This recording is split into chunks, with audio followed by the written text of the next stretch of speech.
Muy buenas tardes a todas y todos. Queríamos esperar 2 minutitos para comenzar, pero también tenemos gente en las redes, entonces mejor comenzaremos y sirve que yo me tomo un minutito más para la introducción. La audiencia pública terminó hace unos minutos, entonces las personas se están trasladando. Explicarle esto al público que nos está viendo por las redes. Bueno, pues muy buenas tardes, muchas gracias por estar acá las personas que llevamos una jornada extensa, entonces agradecerles y reconocerles el ánimo y todavía la energía de estar sentados, queriendo dialogar un poquito, pero en verdad creíamos muy necesario poder tener este espacio para reconocer todo el involucramiento que ha tenido la academia y la sociedad civil latinoamericanas en lo que hoy acabamos de presenciar. Mi nombre es Elisa Gómez y trabajo para la Fundación Friedrich Ebert, y aquí junto con el equipo latinoamericano de Justicia y Género y las dos universidades más importantes de este país, la Universidad de Costa Rica, la Universidad Nacional, la Universidad Estatal a Distancia. Entiendo que en esta articulación como red universitaria para el estudio y la transformación de los cuidados, muchas gracias por abrirnos este espacio. Un agradecimiento especial a la decana Isabel Avendaño por el apoyo para este espacio.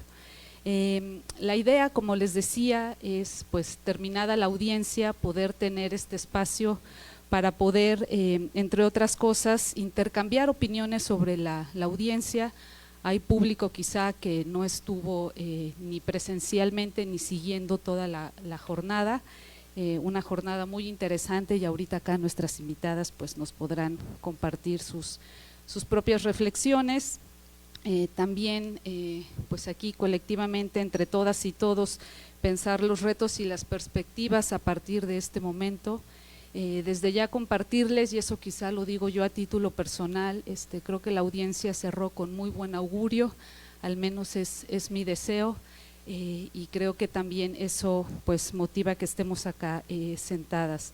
También pues desde la sociedad civil, desde el trabajo que hacemos varias organizaciones, en particular el proyecto regional de la Fundación Ebert Feminismos, pues es seguir construyendo estrategias para poder seguir incidiendo en esta agenda que hoy creo que está llegando a un momento, yo lo leo así, como que está cerrando un capítulo de 15 años y que ahora pues esperemos que venga otro con este nuevo impulso.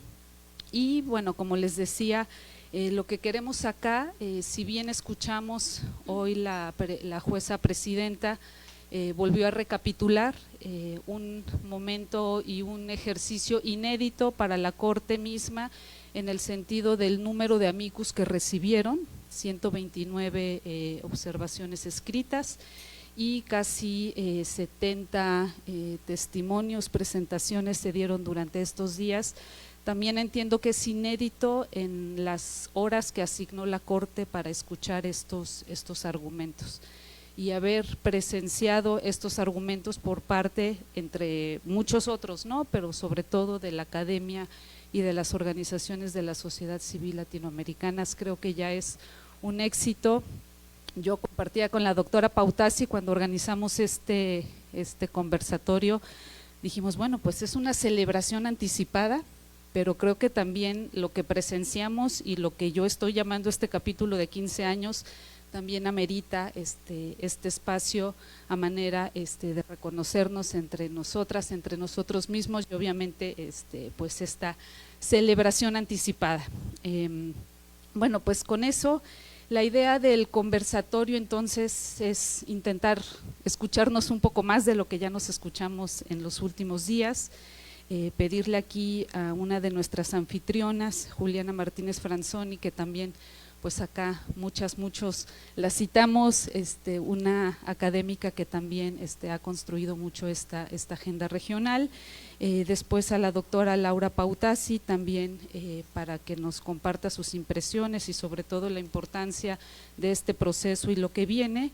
Y en esta idea de poder dar cuenta de la participación de las organizaciones de la sociedad civil, acá tenemos a 3 representantes de organizaciones que además la característica es que participaron en amicus colectivos, que creo que también eso es importante decirlo, y también pedirles a ellas, ahorita cada una se presentará, pues también que nos compartan aquí qué fue lo que motivó que organizaciones en diferentes países hayan construido estos amicus, y después ustedes también, muchos de los que están acá, muchas de las que están acá en esta sala también formaron parte de estos ejercicios, entonces pues la conversación no solo es acá enfrente, sino también con todas y todos, y yo estoy deseando ya tener mi copa de vino en mano, poder celebrar, poderle dar otro abrazo a la doctora Pautasi con vino en mano, porque sí creo que amerita que digamos un salud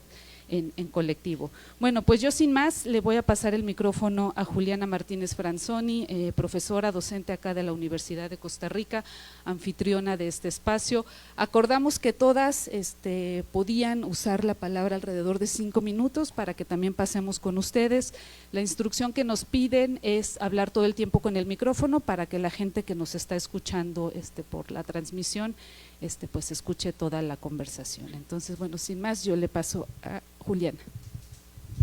Bueno, muchísimas gracias y muchísimas gracias a todas las personas que colaboraron para encontrarnos hoy aquí. Este conversatorio es producto del mismo tipo de enredos que estuvo detrás de los 3 días de trabajo y de los meses que precedieron a estas audiencias.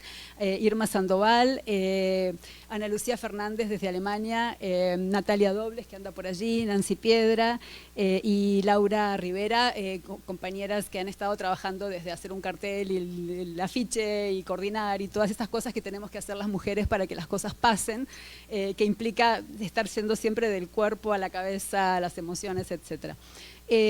Bueno, me parece que hoy es un día, como se ha dicho, para celebrar el derecho a deliberar democráticamente nuestra visión sobre los cuidados. Bueno, llevo este pañuelo palestino porque no en todas partes del mundo se puede deliberar democráticamente y porque un genocidio es la negación de todos los derechos y muy especialmente de los cuidados, y me parece importante decirlo. El mismo día en que nuestro rector en la Universidad de Costa Rica pues se comunica con la Embajada de Israel, nuestra nueva embajadora, para comunicarle que en tanto no se cumpla con la resolución tomada por la Asamblea General de las Naciones Unidas el 12 de diciembre de un alto al fuego para frenar un plausible genocidio, como lo ha dicho la Corte Internacional de Justicia, pues no puede reunirse con ella.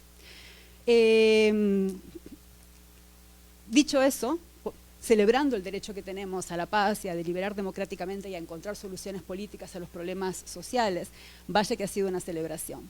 Yo creo que con total independencia de la resolución de la Corte frente a la opinión consultiva, que hay buenos augurios, pero independientemente de eso, este es un momento de celebración porque estos casi 3 días realmente hemos podido ver y oír 2 décadas de trabajo en países, en comunidades, a nivel regional, de una manera condensada. Espero que se escriban muchos artículos, muchas tesis, que se hagan muchos documentales, que se hagan muchas cosas a partir de este maravilloso material que tenemos en nuestras manos.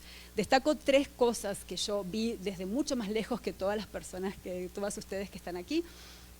Primero, la convergencia en torno a una manera de entender el derecho a los cuidados y su necesaria transformación mediante una revolución de las relaciones de género, y un cambio profundo en el papel del Estado, no solo como proveedor de transferencias, de servicios, aunque también, sino como regulador y promotor de la democratización de las relaciones de género y en general de lo que en su momento Yara Razavi llamó el diamante de los cuidados, atravesado todo él por la división sexual del trabajo que queremos transformar. En segundo lugar, la diversidad de énfasis, para armar este complejo rompecabezas mediante una mirada interseccional de los cuidados, trayendo la especificidad de experiencias y visiones desde las personas activistas, desde la diversidad sexual, de las comunidades indígenas, de la población migrante, académicas, jóvenes, muchas mujeres jóvenes, como lo muestra esta mesa, funcionarias estatales, representantes políticas. Realmente fue hermoso ver esta diversidad expresada en las expresiones, en las caras, en los cuerpos, en las voces de las personas participantes. Y en tercer lugar, la viabilidad de sumar alianzas, no necesariamente feministas, a esta perspectiva feminista. Creo que podemos decir que la perspectiva feminista es hegemónica. en elementos que son centrales para transformar la sociedad de la mano de aquellos y aquellas que no necesariamente compartan esta visión en todos sus alcances, pero que hemos logrado ser hilván de esta diversidad de perspectivas. Con estas constataciones que nos brindan energía, nos brindan fuerza, nos brindan inspiración, creo que podemos lidiar con dos tendencias macro que quedaron planteadas en el marco de la audiencia también. Uno, el autoritarismo político de la mano de liderazgos populistas que se están apoyando en la competencia electoral para reducirla o anularla y que se apoyan fuertemente en una reacción conservadora, antiderechos, que busca no solo detener cambios, sino desandar los cambios. Esta visión que no estuvo en la sala tan explícita recorre, como sabemos, la sociedad y allí está. Y en segundo lugar, el autoritarismo económico expresado en la agenda de austeridad, que es tan autoritarismo como el político, que reduce deuda estatal a cambio de incrementar deuda social. Y evita así tocar el nervio del problema distributivo que tenemos en América Latina, que es el de reformas fiscales progresivas, que finalmente oxigenen la gestión pública recaudando más recursos entre nuestras élites económicas y los sectores que más tienen. La austeridad es el atajo para no tocar a quienes nunca se toca. No es una necesidad natural, no es el único camino.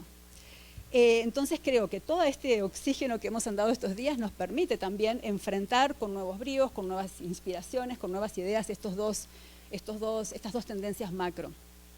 Termino diciendo que, bueno, yo creo que estas tendencias moldean oportunidades y posibilidades en torno a los estándares para entender el alcance de las obligaciones estatales, en torno a universalidad, igualdad, no discriminación, respecto a los cuales la Corte se manifestará.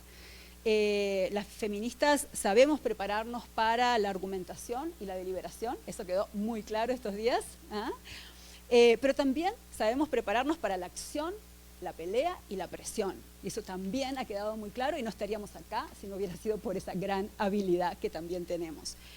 Se vienen más tiempos de ambas cosas. Creo que se vienen más tiempos de ambas cosas. Esta ocasión nos muestra lo bien preparadas y organizadas que nos encontramos para hacerlo. Muchas gracias.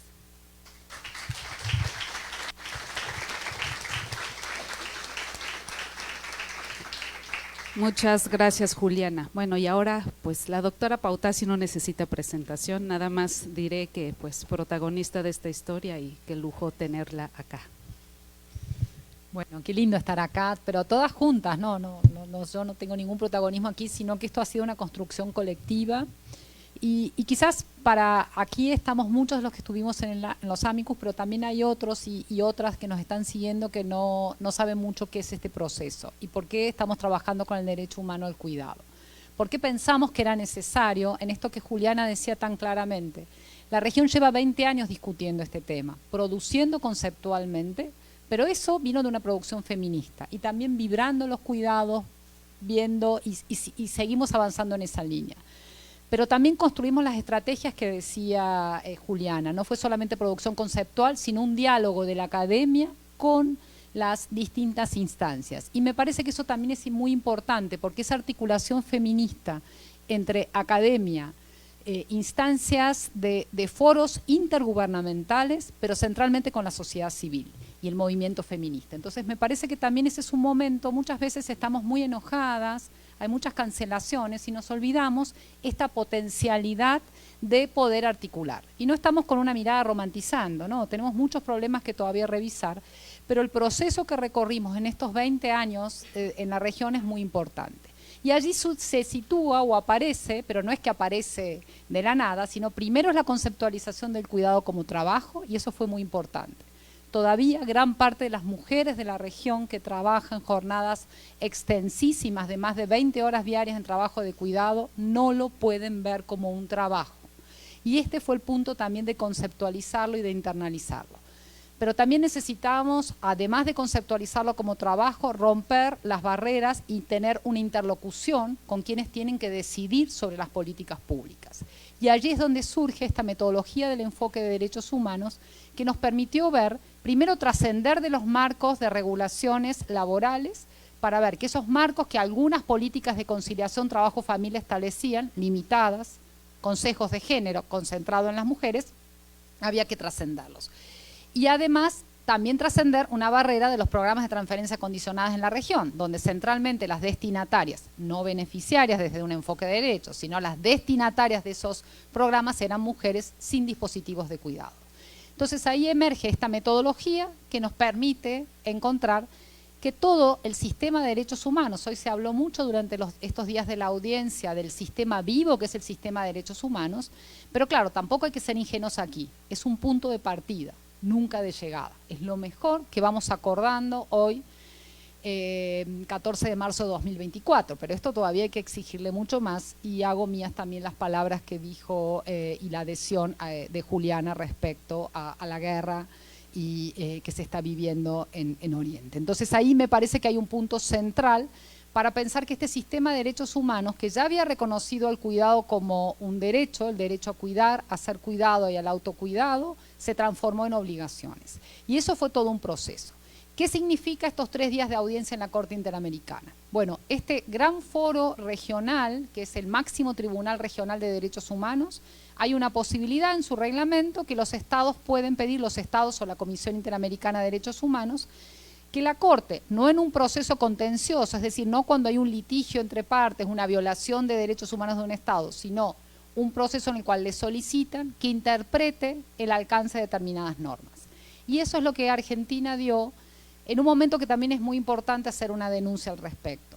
En enero del 2023, el por entonces Ministerio de las Mujeres, Géneros y Diversidades, con la Secretaría de Derechos Humanos, presentó un pedido de opinión consultiva respecto al reconocimiento, en realidad no al reconocimiento del derecho humano al cuidado, sino a la vinculación del derecho humano al cuidado con el andamiaje de los pactos y tratados internacionales, pactos y tratados del sistema interamericano, centralmente de la Convención Americana de Derechos Humanos.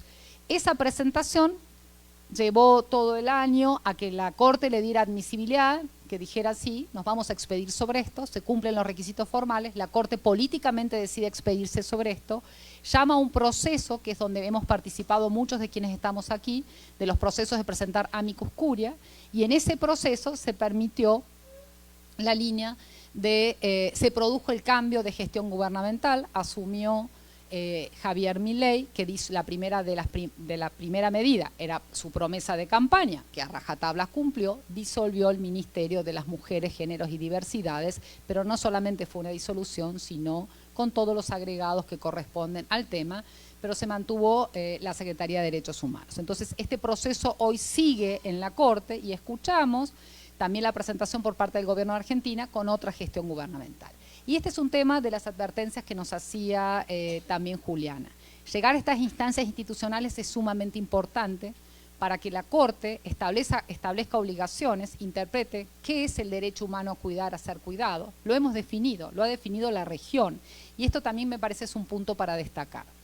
Y de nuevo, no en una mirada ingenua, hemos tenido la potencia regional de articular estos foros, porque antes de llegar a este proceso en la Corte, ya los foros de consensos regionales, como es la Conferencia Regional sobre la Mujer de América Latina y el Caribe, ya los estados habían definido que el cuidado era un derecho humano. Y el gran ejemplo de políticas públicas es el sistema de cuidados de Uruguay, que inicia y es el propio estado que se obliga y dice, vamos a diseñar un sistema de cuidados porque el cuidado es un derecho y estamos obligados a ello. Este proceso va a continuar, pero sentamos un hito muy importante. El primer hito fue la Conferencia de Quito del año 2007, allí se planteó el derecho humano. Los estados, y ya termino con esto, fueron consensuando que reconocían el cuidado como un derecho humano y hoy le estamos dando esta misión a la Corte y hemos acompañado este proceso y de ahí destacar y agradecer la riqueza de expositiva, argumentativa, jurídica que tuvimos estos 3 días. Realmente aquí debe haber muchos profesores y profesoras, realmente recomiendan también visitar todos los argumentos que hubo, visitar, como decía, apropiarnos de todo este material. Ahora queda en manos de la Corte, pero este reconocimiento del derecho humano al cuidado ya está. Ya tenemos un derecho humano a cuidar, a ser cuidado. Ahora le tenemos que llenar de contenido. La Corte hará una parte. Luego nos toca a todos y a todas nosotras, desde las relaciones interpersonales, pero también desde la exigencia al diamante del bienestar. A los estados, dentro de las familias, a los varones, se terminó la moratoria social, tienen que ejercer sus obligaciones en términos al cuidado, a los mercados y a las organizaciones sociales y comunitarias. Por último, y vamos a seguir en este diálogo, celebrar realmente haber llegado a este momento, a este hito, acompañado por todas las compañeras feministas, agradecer muchísimo a las compañeras de Costa Rica, a la querida Elise de la Fundación Ebert, y me parece que es central esto. Estamos acá todos juntos. Muchos nos conocimos en estos días, pero me parece que es sumamente importante. Vamos para adelante exigiéndole más al sistema interamericano, pero centralmente a nuestros gobiernos.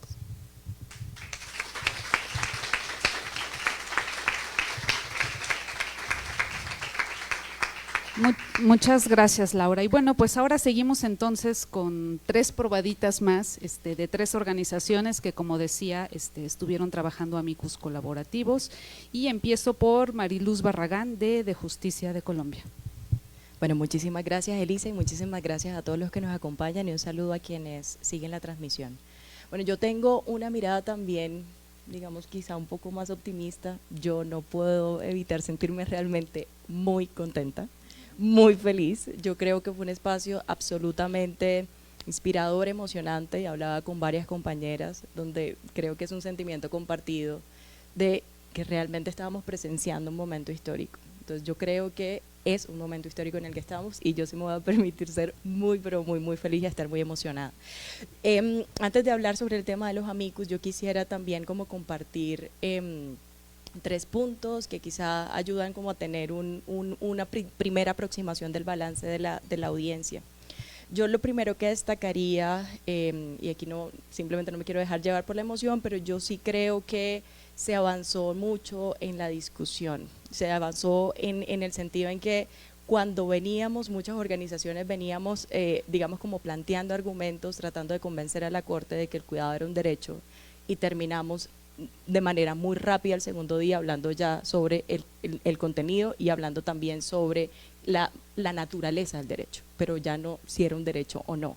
Y yo creo que eso es muy bueno. Lo otro también, bueno, y creo que claramente esto se vio, mejor dicho, ahí creo que avanzamos y expandimos de alguna manera como la frontera en el tema de la argumentación. Lo segundo también que yo destaco es que yo identifico que fue un espacio muy honesto. ¿Honesto en qué sentido?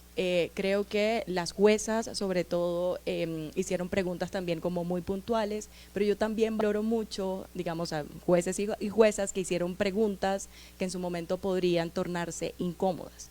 Y yo creo que eso, de alguna manera, devela las tensiones dentro de la discusión, que a nosotros también nos sirve para anticipar probablemente esas discusiones que vamos a tener en nuestras jurisdicciones. O sea, el argumento básicamente del tema fiscal, etcétera, va a estar muy presente, pero también sabemos cómo se están jugando, digamos, como las tendencias al interior de la Corte, y yo creo que eso es muy positivo. Y por último, yo también quisiera destacar lo que, digamos, como para mí, sé que para varios fue una sorpresa, y es que inicialmente nos estábamos esperando que digamos, como la participación de Argentina quizá fuera distinta, pero esta fue, mejor dicho, la sorpresa de la fiesta. No, desde el principio nos mirábamos con las compañeras y ¿qué va a decir? Y ya luego, ahorita al final también, en unas conclusiones, sé que en criterio de la mayoría de los que estamos acá, muy buenas, y yo lo que creo es que eso da cuenta de que cuando existe realmente como una causa sólida y bien fundada, el criterio de justicia se impone. Y yo creo que hay suficientes razones para creer y estar de alguna manera convencidos de que ojalá eso sea lo que pase en la Corte. Sobre el tema de la experiencia, ya en un minutico, la experiencia de la construcción de los amicus a través de alianzas colaborativas, pues nosotros nos los disfrutamos mucho, hicimos alrededor de, digamos, como tuvimos la oportunidad de participar al menos como en 3 amicus, y yo quisiera destacar al menos como la experiencia de uno, que trabajamos con los colegas del CELS y otras organizaciones regionales.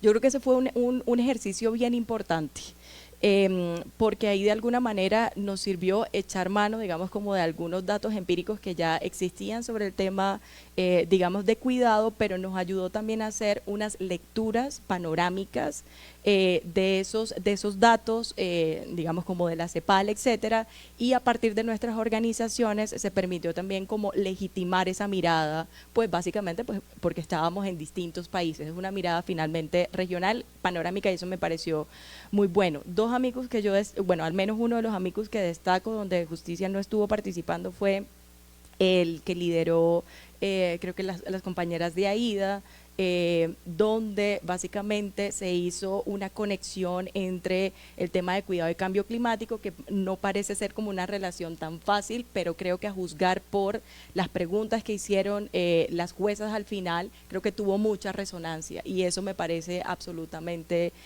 valioso.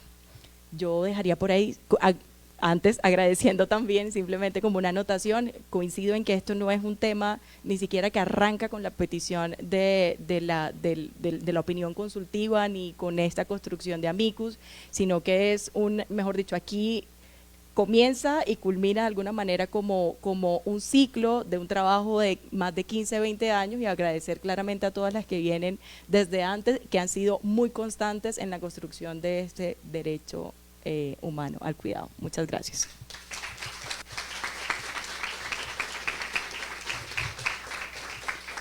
Yo complementar y compartir con Mariluz, creo que la quinta palabra de la representación de Argentina al inicio de la audiencia fue citar a Joan Tronto, y yo decía, sí, uno parecía que no estaba escuchando a la representación de Argentina, y la verdad es que qué buena sorpresa de inicio y de cierre dio la representación. Bueno, pues ahora pasamos con Estefanía Vela de la Organización Intersecta de México.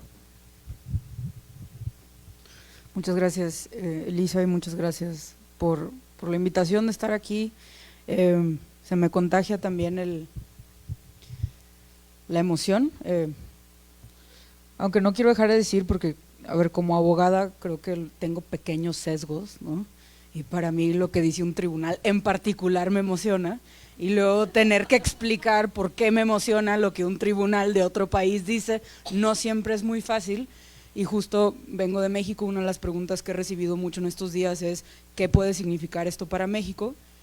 Y una analogía en la que pensaba hoy es, a ver, claramente no es que todo se resuelve con una opinión consultiva de un tribunal internacional, pero me parece como una pieza del rompecabezas. Si lo ves aislado, pues es una piececita, pero junto se va construyendo un todo, ¿no? Entonces, así me parece importante leerlo. A la vez, esta piececita del rompecabezas fue gracias a, ¿no? La pudimos ver, vislumbrar, gracias a muchos otros procesos previos, y creo que lo más valioso es lo que detonan las sentencias, ¿no? Nos tocará las resoluciones, opiniones consultivas, nos tocará cada quien en su país, en sus círculos, en su mundo, apropiarnos de ese instrumento. Y desde ahí, pues, no es, parece que no es mucho, pero son eso, lucecitas, ¿no? Rápido, en Intersecta somos una organización feminista y metimos un amicus curiae con otras 8 organizaciones, incluida la Fundación Ever de México, enfocadas un poco en el tema que ha sido muy recurrente en México. En México llevan años también hablando de un sistema nacional de cuidados, y todas las conversaciones se atoran cuando llega la discusión a ser sobre el dinero, ¿no? O sea, ya ha habido propuesta de reforma constitucional en la Ciudad de México, está en la Constitución de la Ciudad de México el derecho al cuidado. Ahorita que son elecciones en el país, todos y todas las candidatas hablan de su propia visión del Sistema Nacional de Cuidados, y todo siempre es bueno, ¿y cómo lo vas a financiar? Y ahí grillos, ya no hay ningún tipo de respuesta, ¿no? Entonces el amicus está enfocado en lo importante que es visibilizar, por un lado, que si no hay dinero, no es porque no hay dinero, es porque los estados toman decisiones que nos llevan a que no haya dinero, ¿no? Y esto es muy obvio, pero yo un poco lo que proponemos es adoptar esta perspectiva de la justicia fiscal, y la manera en la que yo entiendo la justicia fiscal es como la perspectiva de género. A mí la perspectiva de género me ayudó a desnaturalizar lo que se me presentaba como natural, ¿no? Hay hombres, hay mujeres, unos trabajan, otras cuidan, ¿no? Y la perspectiva de género es como, güey, no, eso es un invento, ¿no? Que queremos que suceda. la perspectiva de la justicia fiscal es un poco desnaturalizar las finanzas públicas. Hay el dinero que hay porque se toman decisiones políticas detrás de ello, y justo lo que tenemos que ver son cuáles son esas decisiones políticas que se están tomando, que lleva a que haya o mucho o pocos recursos, o que los recursos que haya se destinen a ciertas cosas y no otras. Algunos ejemplos que hemos encontrado en México y que vienen en la Amicus y que a mí me siguen volando la cabeza. Uno es, por ejemplo, la decisión de los estados de qué impuestos poner y qué impuestos no poner. En México, el impuesto sobre la renta tiene una tasa más alta para el trabajo que para el capital, ¿no? O sea, quienes tienen ganancias de vender sus bonos solo tienen que pagar un impuesto del 10% y el trabajador o la trabajadora asalariada tiene que pagar el 20%. Entonces tienes un sistema fiscal que le cobra más a los que menos tienen, literal, ¿no? Si cobráramos el capital igual que cobráramos el trabajo, ya no dejemos más, ya eso ya, ahora sí, esos comunismos ya no nos vamos, ¿no? Igual que cobras para el trabajo, quizá habría un poco de más dinero. Otro ejemplo de México que me vuela la cabeza, en 2021 la Federación Mexicana decidió perdonar 1 billón de pesos. Eso es el equivalente al 83% del gasto social. El gasto social incluye gasto en educación, gasto en salud, gasto en guarderías. O sea, solo los impuestos que sí podría cobrar, pero decide no cobrar, y la mayoría de los beneficiarios, no soy yo, son empresas o gente muy, muy rica, el 83% del gasto social. Podríamos casi duplicar la lana que hoy da si la federación cobrara lo que ya tiene derecho a cobrar. Un tercer ejemplo. En México tenemos un ligero problema de militarización, ¿no? Los militares ya no solo están haciendo labores de policía, sino también ya están construyendo trenes, administrando aeropuertos y muchas otras cosas, y esto ha llevado a un incremento presupuestario gigante. Y una de las cosas que descubrimos es, si agarramos el presupuesto de 2021, lo que la Federación gasta solo en bonos salariales para soldados es más que todo lo que la Federación gasta en guarderías de nuestro Instituto de Seguro Social. Bonos para soldados más que todas las guarderías del Instituto de Seguridad Social. Esas son decisiones políticas y como decisiones políticas podrían ser distintas. Lo que nos toca, creemos, es empezar a exigirle a los estados cuentas de por qué están recaudando como recaudan y por qué gastan como gastan. Y un poco el intento de esto es que la Corte Interamericana fije parámetros mínimos que nos permita exigirle a los estados que nos rindan cuentas sobre el dinero para que en 5 años o en 10 años o en 15 no sigan llegando con exactamente la misma idea. Sí, está el derecho al cuidado, pero no hay dinero. Tienen que tener un plan para recaudar lo que sea necesario para garantizar el derecho al cuidado. A ver qué dice la Corte al respecto. Sabemos que no es que la Corte va a decir impuestos a los ricos, eso no se le puede pedir a la Corte Interamericana, pero sí que los estados tengan un plan y que ese plan incluya los recursos.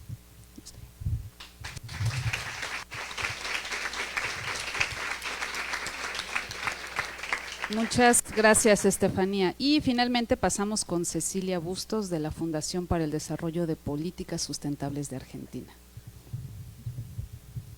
Hola, buenas tardes. Muchas gracias por estar acá, muchas gracias por invitarme. La verdad para mí es un placer compartir este panel con tantas personas a las que he citado un montón de veces, ¿no? Es como algo impresionante. Pero bueno, muy, muy contenta de compartir este espacio con ustedes. Voy a alargar algunas reflexiones y voy a compartir un poco el trabajo que hicimos en uno de los Amicus. Comparto con lo que con lo que estaban comentando acá las compañeras, es que creo que hemos logrado consensuar una definición de lo que es el cuidado y el derecho al cuidado, ¿no? Y creo que también se incorpora, hemos logrado también vincularla con una definición más amplia, digamos que se integra a esta definición más amplia que es la reproducción social, ¿no? Porque nos permite relacionar el cuidado con otras dimensiones que hacen a la calidad de vida de las personas, ¿no? Y que nos permite particularmente a mujeres, niñas y población LGBT acceder a otros derechos, ¿no? Como la vivienda, la tierra, la salud integral, ¿no? Servicios públicos y en definitiva a tener una vida digna de ser vivida, ¿no? Por eso desde las organizaciones, uno de los amicus que firmamos desde Fundeps, porque firmamos 3, esta intensidad, ¿no? De querer participar y de darle potencia a esto. Tiene que ver, bueno, con muchas organizaciones que formamos la red DESC. Tratamos de relacionar los cuidados con los derechos económicos, sociales, culturales y ambientales, ¿no? Porque entendemos que claramente el cuidado genera las condiciones básicas para que justamente las personas podamos tener el goce de otros derechos, ¿no? Pero también recuperando lo que había dicho Laura en su exposición, el derecho al cuidado incorpora estos derechos, pero los trasciende también, ¿no? De ahí nuestro pedido a la Corte de pensar y de solicitarles, digamos, que se posicionen en un derecho al cuidado como un derecho humano autónomo, atendiendo a su universalidad y transversalidad, ¿no? Reconocer este derecho es justicia, ¿no? Y que su planteo haya llegado a la Corte es resultado de largas y potentes luchas feministas, ¿no? Así que nos felicitemos. Pero bueno, ¿para qué queremos un derecho al cuidado y que sea reconocido por la Corte Interamericana de Derechos Humanos, ¿no? Y desde ahí, bueno, recupero los aportes de este amicus que presentamos con la red DESC, y es, bueno, pensar en un contexto de crisis de reproducción social y de políticas de ajuste, como ya hemos mencionado, es importante porque siento un piso mínimo de estándares que nos permite pensar, nos permite soñar y construir un horizonte de recuperación justa, ¿no? Basado en un cambio de sistema. Yo creo que, no sé si hemos tomado la dimensión o la conciencia de que a partir de todos los aportes que hemos hecho, estamos pensando una nueva configuración social, una nueva economía, estamos pensando en un nuevo pacto social, centrado en los cuidados desde una perspectiva feminista y desde una perspectiva de los derechos humanos. Y desde ahí, digamos, pensando en ese horizonte, recupero las palabras de las compañeras de la Huelga Mundial de Mujeres que dicen: queremos modelos de desarrollo alternativos que se centren en las personas y en el planeta, y que defiendan los derechos humanos, la soberanía alimenticia y la justicia climática. Queremos trabajos decentes y sueldos dignos para todas las personas. Queremos que se reconozca adecuadamente, se reduzca y se redistribuya el trabajo de cuidado no remunerado. Queremos el fin de la violencia de género. Queremos el fin de los abusos de las empresas. Exigimos el justo acceso a recursos, al poder y a las oportunidades. Exigimos que nuestras voces sean oídas, atendidas y protegidas. Queremos un cambio de sistema y lo queremos ya. Y a partir de ahí, bueno, desde la red DESC y las organizaciones que lo conformamos, planteamos las 6 R's del cuidado, que tienen que ver con, bueno, reconocer el derecho al cuidado, que no voy a decir nada, pues ya lo han planteado súper bien. Planteamos también el reconocimiento del trabajo doméstico y de cuidado remunerado y no remunerado, y eso tiene que ver con su medición, su visibilización, pero esto también implica preguntarnos quién paga los costos del cuidado, ¿no? Y acá retomo las palabras de las compañeras, ¿no? ¿Por qué tiene que recaer en un trabajo invisibilizado y no remunerado o mal remunerado, ¿no? Que recae sobre los cuerpos de las mujeres? ¿Eso acaso no es también un extractivismo, ¿no? Entonces pensar en los cuerpos territorios de las mujeres e identidades feminizadas, ¿no?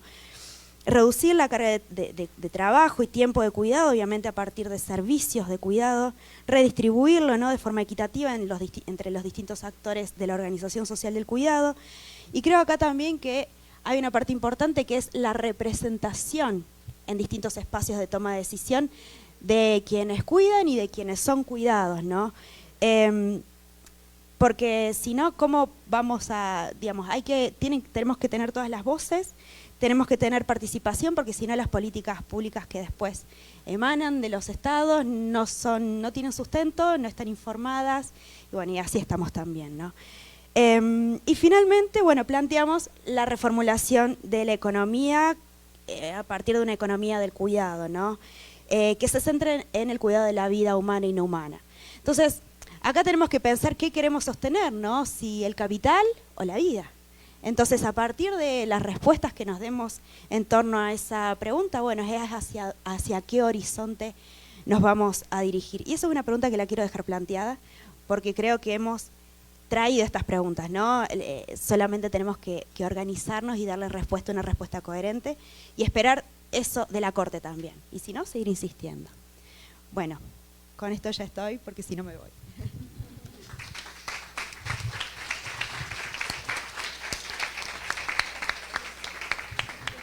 Muchas gracias, Cecilia. Bueno, pues ahora tenemos tiempo aquí para quien quiera compartir acá entre esta sala y también con las personas que nos están viendo a la distancia, qué esperan del proceso, si quieren compartir quienes estuvieron, cómo lo sintieron, propuestas, agradecimientos, aplausos, lo que les lata el corazón. Estamos acá antes de poder pasar a la recepción. No sé si alguien quiere compartir, preguntar, manifestarse. Carlos me dice que sí. ¿Sí? Ay, me tengo que parar con el micrófono. Ah, listo, sí.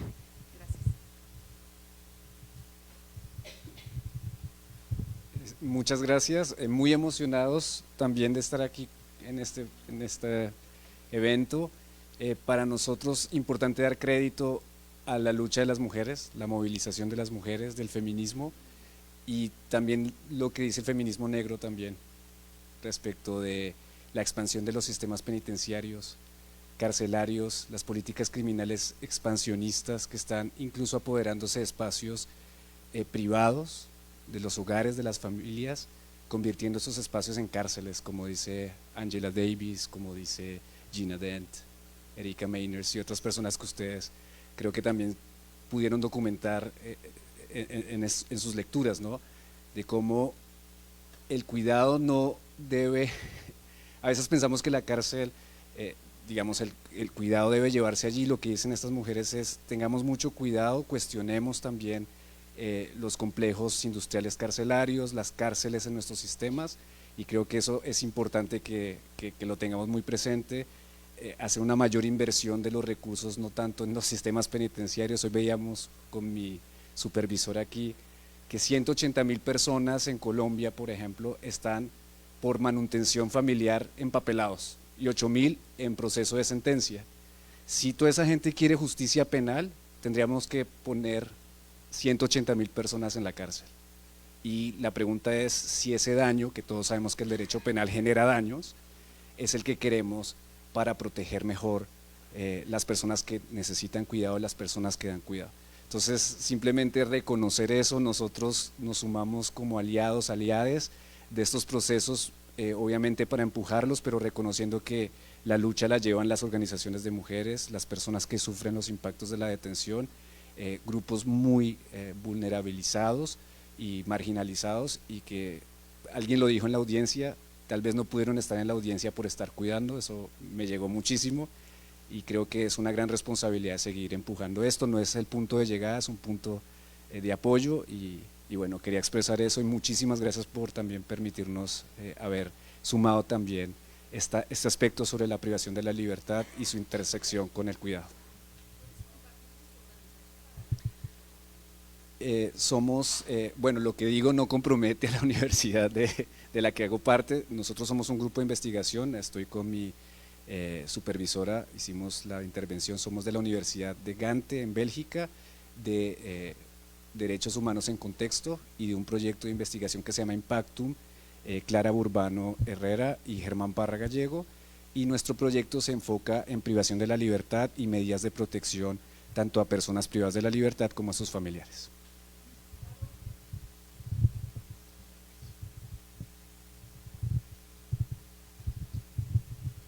Gracias, Carolina Oviedo, de Perú / Argentina. Vengo de Oxfam en Perú, pero tengo una duda que a partir de las reflexiones que surgen de haber escuchado tantas voces, y es muy emocionante haber escuchado tantas voces con diferentes anclajes, abordajes territoriales, académicos, es muy emocionante. Así que esta duda me sale más de mi yo académico, mi yo madre, que mi hijo estuvo con fiebre todo ayer, o sea, como más de bueno, si hay que hacer tangible después esto, sabemos que las brechas de implementación son enormes en muchos derechos. Entonces me preguntaba, estamos de acuerdo que el derecho al cuidado es un derecho autónomo, ¿no? Entonces mi pregunta es, si el anclaje que le hacemos a ese derecho autónomo está solo en el 26, ¿no correríamos un riesgo enorme de que los estados lo que primero pongan en la mesa es la progresividad? Y ahí obviamente entraría lo de máximos recursos disponibles, toda la lógica de un sistema tributario, fiscal justo, popular, feminista, pero al mismo tiempo va a estar ahí eso en la mesa. Y me preguntaba si no sería incluso como ese derecho autónomo el anclaje un poco como el derecho a la identidad de género, que está en varios artículos, el anclaje, no solamente en el 26. Porque en definitiva podría existir una convención de cuidado, si somos realistas, ¿no? Está realmente como en muchos espacios de nuestra vida cotidiana también. Entonces, ahí mi pregunta era, ¿por qué la decisión, mi pregunta a Laura sobre todo, ¿por qué la decisión del anclaje en el 26 y por ahí no anclarlo en el 26, en el 24 y en el 4, por ejemplo, ¿no? Pero es una pregunta que me surgía en todas las reflexiones y bueno, y claramente a partir de lo que los estados históricamente han puesto sobre la mesa, incluso no solamente los estados, sino la dicotomía que aparece histórica entre los DESCA y los derechos civiles y políticos y toda eso que si bien Lagos del Campo un poco lo superó, sigue estando, ¿no? Entonces, nada, esas son unas reflexiones que me surgían y tenía la super duda de preguntarte. Muchas gracias. Bueno, muchísimas gracias. Yo por asuntos laborales no pude acompañar, pero bueno, primero quiero dar un saludo a todas las personas que se han tomado el tiempo para ir a Costa Rica, muchas compañeras que también trabajan desde aquí. Un saludo muy especial a la doctora Juliana Martínez, a doña Laura y a vos, Elisa, y a las que están al frente. Costa Rica ha tenido parámetros muy interesantes en materia de cuidados. Yo coincido en que estamos en un momento de disputa, ¿verdad? La reacción que vaya a tener el sistema interamericano, a mí me parece que también hace, porque no es solo la Corte, ¿verdad? Es el sistema que viene a marcar a los países, pero fundamentalmente a aquellos estados que han hecho también esfuerzos y los que lo tienen que hacer. Yo ahora me desempeño en el sector privado y ahora que las escuchaba, yo creo que yo sí soy igual de optimista. Tenemos una presidenta de la Corte que además no solamente acaba de ser electa, sino es una mujer que ha demostrado un gran liderazgo a favor de ciertos valores que aquí han sido citados. Pero yo lo que quería señalar, ahora que yo trabajo en el sector privado, trabajo en un sector privado donde hay 8 empresas que han hecho un modelo de copago, ¿verdad? Porque ciertamente los estados tienen que hacer lo que les corresponde, ¿verdad? Yo estoy totalmente de acuerdo y eso es otro territorio, pero creo que eventualmente esta respuesta que vaya a darse, ¿verdad? Está tocando también experiencias que ya en el caso de Costa Rica, que por cierto aquí se presentó en el 2022 la ley modelo de cuidados, ¿verdad? Es decir, aquí ha habido una discusión interesante, pero lo que a mí me ha resultado más interesante es ver, por ejemplo, en el caso de Costa Rica, el sector privado dando estas discusiones, ¿verdad? Dando estas discusiones y yo realmente siento que ante la impotencia y bueno, los hierros también de los gobiernos, en el caso de Costa Rica, hay como vetas que van tomando vida propia. Yo estoy segura que se va a dar la respuesta a las expectativas que ustedes nos transmiten, pero sobre todo me parece que esto permea incluso discusiones que todavía no tenemos el alcance. Desde lo más pequeño también tengo contacto con las municipalidades de este país. Ya hay un camino no como el que lo tiene, por ejemplo, Bogotá, ¿verdad? Pero a mí me llama la atención, después de escuchar las luchas, las reflexiones de tantos años, cómo esto empieza a caminar de las formas más sorpresivas. En el momento en que la Corte vaya a dar esa respuesta, y esta se me pone la piel un poco chinita, ¿no? ¿Verdad? A mí me parece que no es que va a ser imparable, porque a todos siempre nos cuestan estas luchas, pero me parece que puede llegar a lugares inéditos y yo sí coincido en que esto para mí, en el caso de Costa Rica, desde mi experiencia, es tan importante como lo fue el voto hace 71 años, ¿verdad? Hace 71 años. Esto viene a cambiar totalmente los lugares en donde las mujeres nos estamos viendo y yo sin haber estado, ¿verdad? He estado con escalofríos porque he visto el trabajo que han hecho compañeras y he visto las reflexiones, he escuchado mucho a doña Laura, pero cuando yo después de ver esto lo empiezo a ver en lugares donde jamás me imaginé, de 8 empresas que están dispuestas a dar un diálogo para que sus personas trabajadoras no solo compartan la responsabilidad hombres y mujeres, y a mí eso realmente me conmueve, sino además a poner plata, ¿verdad? No como tiene el Estado que hacerlo, pero yo creo que son trincheras que también tenemos que, ¿verdad?, sumar a esta gran alianza. No lo quería dejar de compartir porque uno está muy en lo micro, pero igual con las municipalidades que tienen presupuestos muy pequeños están dando pasos afirmativos y yo realmente creo que esto es imparable ya. Y lo de la Corte lo que va a venir es, como decir, hacer ¿verdad?, no solo de los valores democráticos, sino de los derechos que las mujeres día con día hay que pelearlos, pero qué duda cabe que es un pasito más para las luchas que vienen. Y muchas gracias por el trabajo que han hecho, de verdad.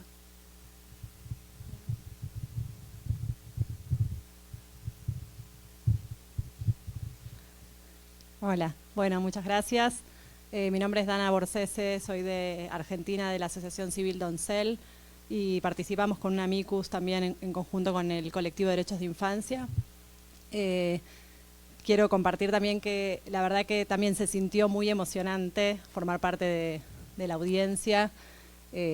Realmente se sentía que estamos presenciando un momento histórico para los debates que nos estamos dando. Y quería decir, nosotros trajimos en relación a nuestro amicus la perspectiva del derecho a ser cuidado de los chicos y chicas que viven bajo cuidado alternativo, en todo un sistema de cuidados que dependen del Estado. Y quiero mencionar que la verdad que toda la conceptualización, que todo el recorrido y el desarrollo teórico producido fue muy habilitante para que nosotros podamos pensar también la crisis de los cuidados en torno a este sistema de cuidados alternativos que tenemos ahora, que es vigente, que está vigente desde hace muchísimos años y que requiere ser transformado. Quiero decir que todo el desarrollo conceptual, teórico, normativo sobre el cual se apoya la perspectiva del derecho al cuidado como derecho humano nos habilita a pensar también los cambios estructurales que requiere este sistema de cuidados alternativos, con lo cual un reconocimiento también a que sobre ese marco teórico, sobre todo este desarrollo, nosotros podemos pensar ahora los cambios que requiere para garantizar los derechos de los niños en el marco de este sistema de protección especial que los estados tienen que garantizar.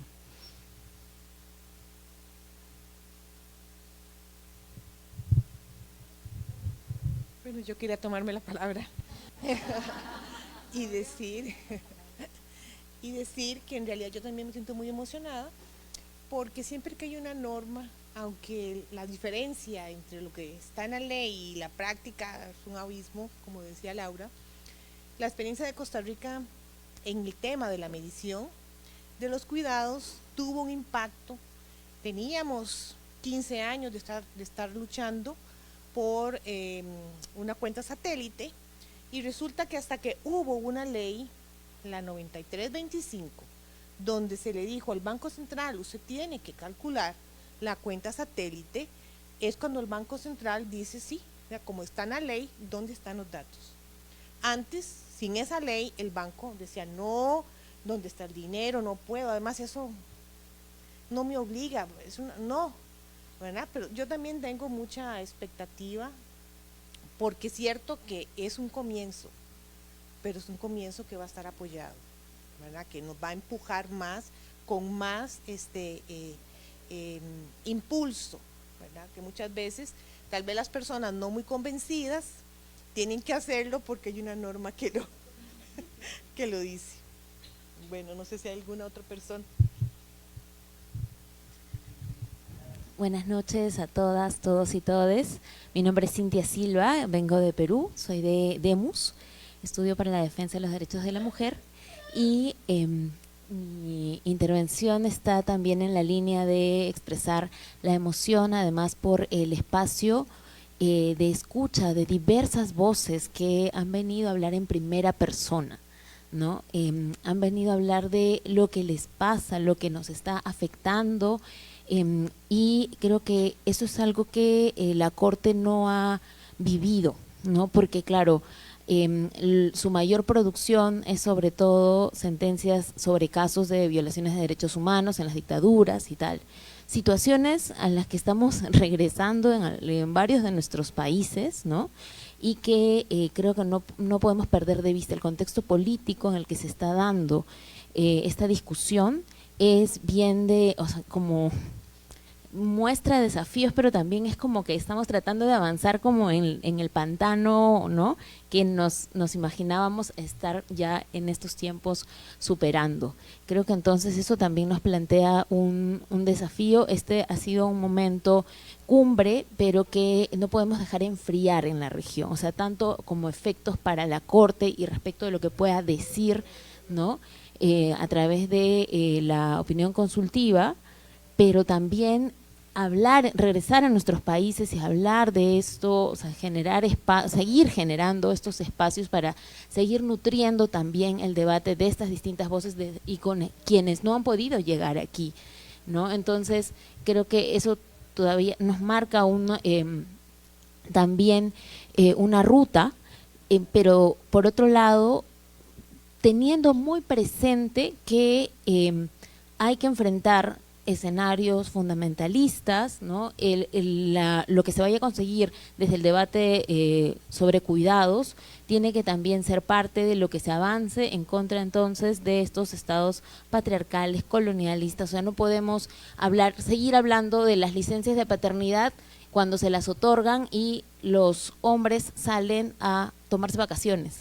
O sea, a eso me refiero cuando, o sea, tiene que ser una transformación de fondo que yo sé que es lo que todas estamos buscando, pero que también la Corte tiene que asumirla así, porque si no el piso va a quedar muy en el sótano, ¿no? Y eso, y va a ser un piso, y va a ser una voz autorizada jurídicamente, ¿no? Entonces, sigamos, es un paso más, ¿no? Como ya se ha dicho.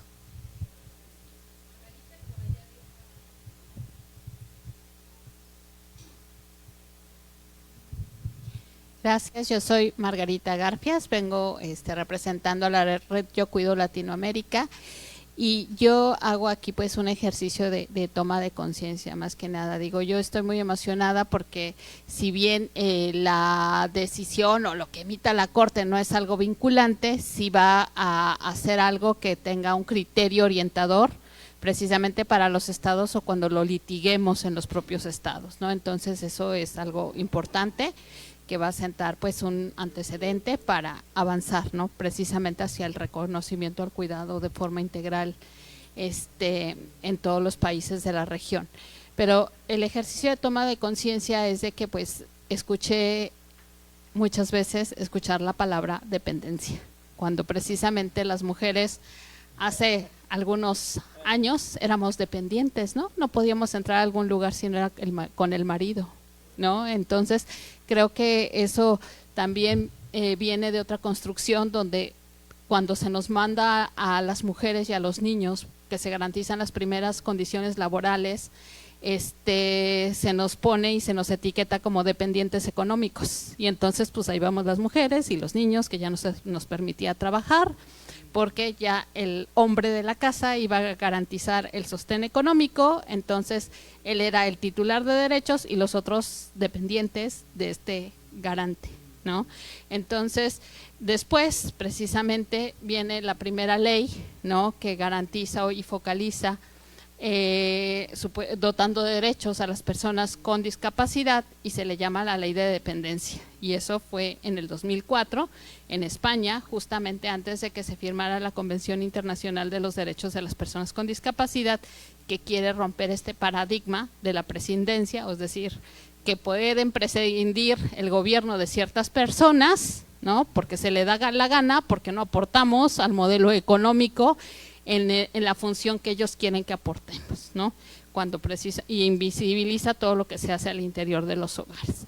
Entonces, el seguir con este modelo de dependencia de inicio es, primero, seguir invisibilizando a estas poblaciones que queremos defender, al negarlas y ponerlas en un solo costal, no reconociendo que tienen necesidades de atención diferenciada y específica de acuerdo a lo que al grupo etario de género al que pertenece, ¿no? Entonces creo que es bien importante siempre mencionar que las poblaciones privadas de la libertad, las infancias, las personas con discapacidad en todo su ciclo vital, y mencionarlas cada vez que vamos a cada espacio, porque si no, a nuestros gobiernos se les va a antojar hacer algo general que no nos va a beneficiar a nadie, y mucho menos a estas personas o estos grupos que queremos defender, ¿no?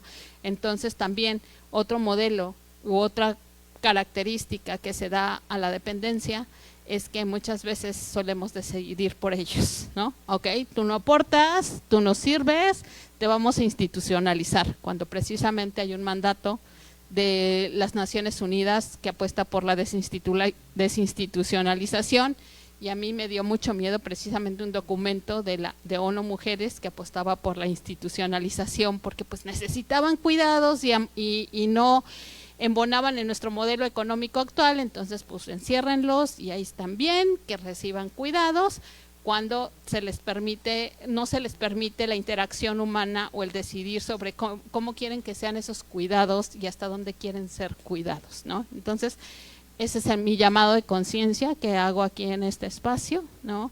El que ya no sigamos perpetuando precisamente la dependencia, ¿no? Hay algo que me queda muy grabado de la doctora Gabriela Ríos, que queremos de los sistemas de cuidados, garantizar la autonomía o perpetuar la dependencia.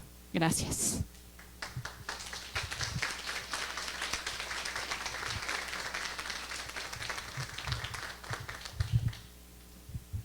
Buenas tardes. Yo soy Mercedes Vaca, formo parte de la Asociación Civil Doncel, pero también soy una activista joven que forma parte de la Guía Egreso, que es un colectivo de adolescentes y jóvenes que egresamos del sistema de protección, y de la Red Latinoamericana de Egresados del Sistema de Protección. Bueno, participamos los mismos jóvenes, pero de la Red Latam. Yo estoy muy feliz de que se esté tratando este tema, pero también siento que faltó mucha representación juvenil de las personas que fuimos cuidadas y de las personas también que son cuidadas en este momento, que también es sumamente importante. De todas formas estoy súper feliz que se trate el tema, como les digo, porque el derecho de las personas que cuidan también influye en el derecho de las personas que son cuidadas. Nada, eso.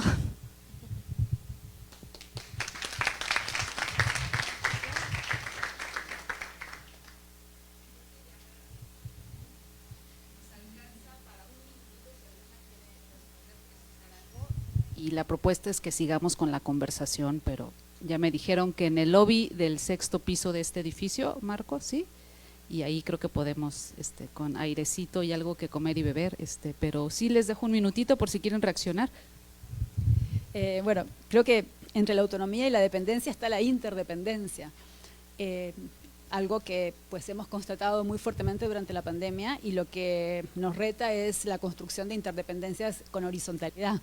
Y una cosa que me gustó mucho de la audiencia es que los hombres, entre comillas, sanos, entre digamos 20 y 60 años, que supuestamente son autónomos e independientes, quedaron colocados en el lugar de la cuidado-dependencia. O sea, realmente las encuestas nos muestran que un hombre con esas características demanda muchas más horas de cuidado que los extremos de la vida, que duran poco.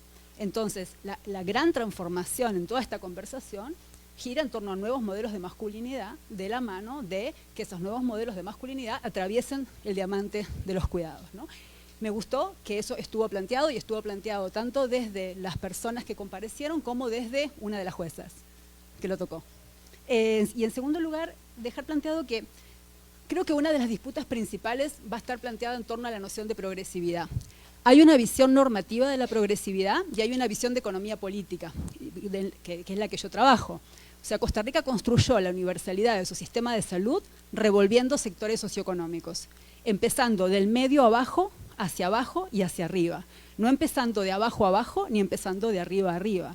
Mientras en Uruguay, de donde vengo, consolidábamos un sistema donde la gente que tenía un sistema de salud, una vez adentro, no lo quería compartir, ¿verdad? Porque eran sectores medios y medios altos.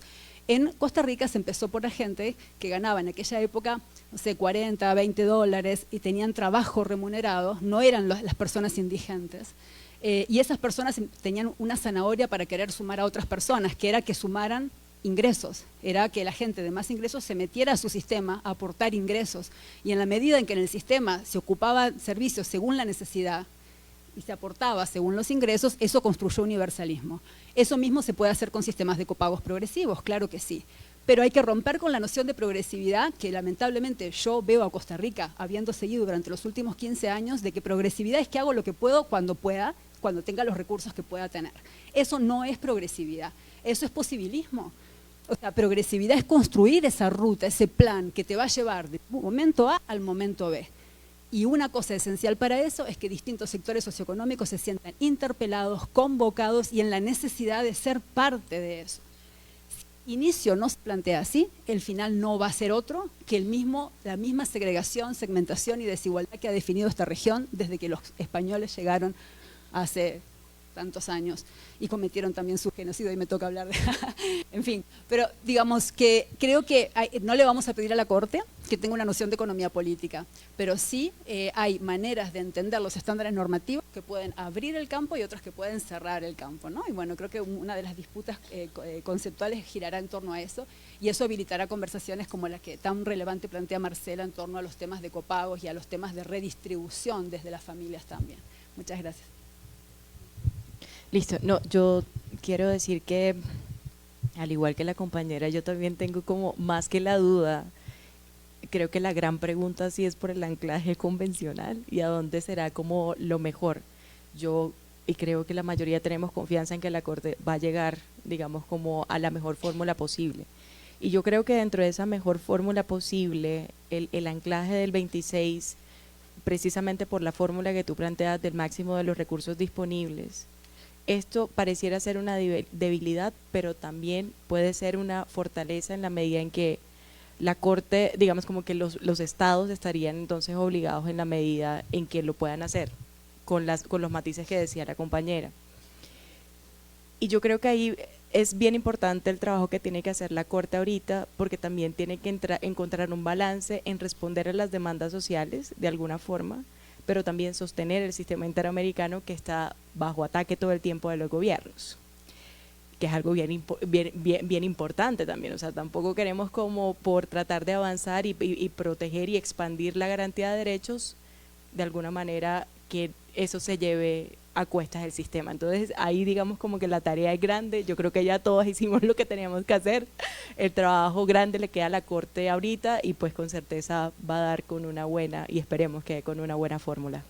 Yo dejaría por ahí. Bueno, sí, un poco en esa línea, por ahí tengamos menos expectativas y después estamos sobre las expectativas, ¿no? Eso nos pasó con Argentina. Quedamos sobre las expectativas, esa es una buena estrategia feminista. El anclaje en el 26, bueno, en realidad esa fue la pregunta que le hizo el gobierno argentino.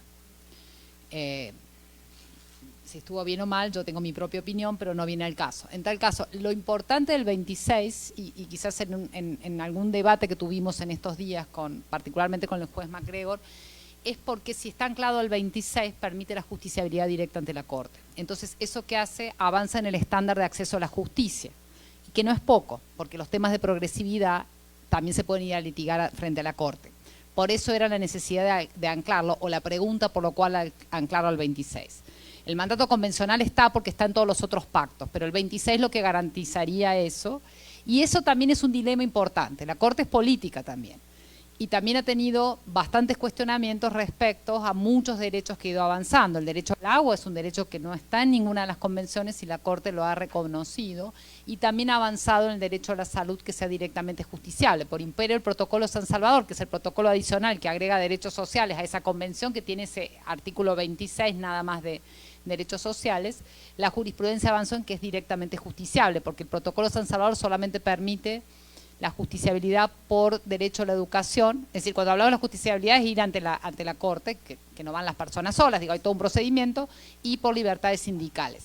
Entonces, la pregunta de Argentina era en relación a eso, porque garantizaba un paso más en las obligaciones, que eso también no es poco. Y ahí eso sí va a ser un núcleo, un cuello de botella fuerte para la Corte, el anclaje. Es decir, yo creo que hay pocas dudas, y creo que bastante lo manifestaron los jueces y las juezas de la Corte respecto a que efectivamente es un derecho. Luego habrá que ver la extensión y ese anclaje. Así que bueno, nada, celebremos y esperemos. Ay, yo sí quiero la pregunta fundamental sobre las cárceles, y trato de limitar mi comentario, pero también viniéndome en México, somos un país, como muchos en América Latina, con mucha violencia. Y frente a ese problema social se ha privilegiado cierto tipo de soluciones, ¿no? Que son policías militares y cárceles. Y estas son soluciones que, si funcionan, funcionan inmovilizando, suprimiendo, no transformando. El problema en México, como en muchos países de América Latina, es que ni siquiera funcionan así, ¿verdad? La tasa de impunidad es altísima, pero que la tasa de impunidad sea altísima no significa que los sistemas no operan. Nuestras cárceles no están vacías, nuestras cárceles están llenas. Y esas cárceles generan muchos daños, y entre los daños que generan está precisamente que generan más cargas de cuidado para las familias de las personas que están privadas de la libertad, y esos cuidados recaen desproporcionadamente sobre las mujeres. Entonces, de facto, las cárceles exacerban la distribución desigual de los cuidados que hay. Ahora, esto lo digo porque para mí, que mucho de mi tiempo pasa en torno a los movimientos de las violencias, es un respiro estar con personas que se dedican a pensar en los cuidados, porque he notado que las preguntas que movilizan a quienes trabajan en los cuidados son preguntas, por ejemplo, de cómo redistribuimos tiempo, cómo redistribuimos recursos, cómo redistribuimos oportunidades. Las preguntas que este movimiento se plantean es cómo facilitamos sistemas de vida, cómo facilitamos sistemas que permitan la interdependencia, cómo facilitamos sistemas que permitan los cuidados. Entonces, esta pregunta de las cárceles para mí es una invitación a aprender del movimiento de los cuidados, a cómo las preguntas y demandas torales que se hacen las podemos llevar a todos los otros problemas sociales que queremos abordar. Muchas gracias. Bueno, yo una cosita nada más y cerramos y seguimos charlando, como dijeron, afuera. Recupero lo que vos comentabas, el tema del sector privado, ¿no? Hay un concepto muy interesante de Tronto que habla de la irresponsabilidad privilegiada, ¿no? Y es un concepto que obviamente sabemos que las masculinidades, las masculinidades más tóxicas, heterosis patriarcales y demás, se han apropiado porque claramente se apoyan en esta irresponsabilidad, en el privilegio, ¿no?, que tienen de no cuidar. Ellos son los únicos que pueden elegir no cuidar. Pero yendo a esta organización social de los cuidados, ¿no?, también podemos ver cómo algunos actores también tienen esta irresponsabilidad, o pueden ejercer esta irresponsabilidad privilegiada. Y ahí está justamente el sector privado, ¿no? Cuando decimos que queremos un sistema de cuidados universal, en donde se comprometan los estados en justamente como principal garante de los derechos humanos, y en este caso el derecho al cuidado, no le queremos quitar responsabilidades al sector privado, ¿sí? Las empresas deben cumplir también con esos derechos al cuidado, a partir de políticas no de conciliación, como bien discutió Laura, sino a través de políticas de corresponsabilidad, ¿sí? Prácticas, porque políticas las hace el Estado, prácticas de corresponsabilidad, ¿sí? Hay muchísimas buenas prácticas, hay incluso empresas que avanzan más allá que los estados, porque además también tienen recursos, ¿no? Tienen bastantes recursos y lo pueden hacer. Entonces, pensemos también en esta responsabilidad, en esta corresponsabilidad entre los distintos actores de la organización social del cuidado, y comprometer y controlar y hacer un monitoreo también de este sector privado, tanto por las buenas prácticas, pero también por las malas. Entonces, estar ahí. Así que sí, comparto que hay que tenerlo muchísimo en cuenta, ¿sí? Y con esto ya cierro. Muchas gracias a todas, y sigamos conversando, pero en el sexto piso, me dicen, en el lobby del sexto piso podemos salir, y que hay elevadores amplios donde cabemos todas y todos, y continuemos la conversación ahí. Muchas gracias a la gente.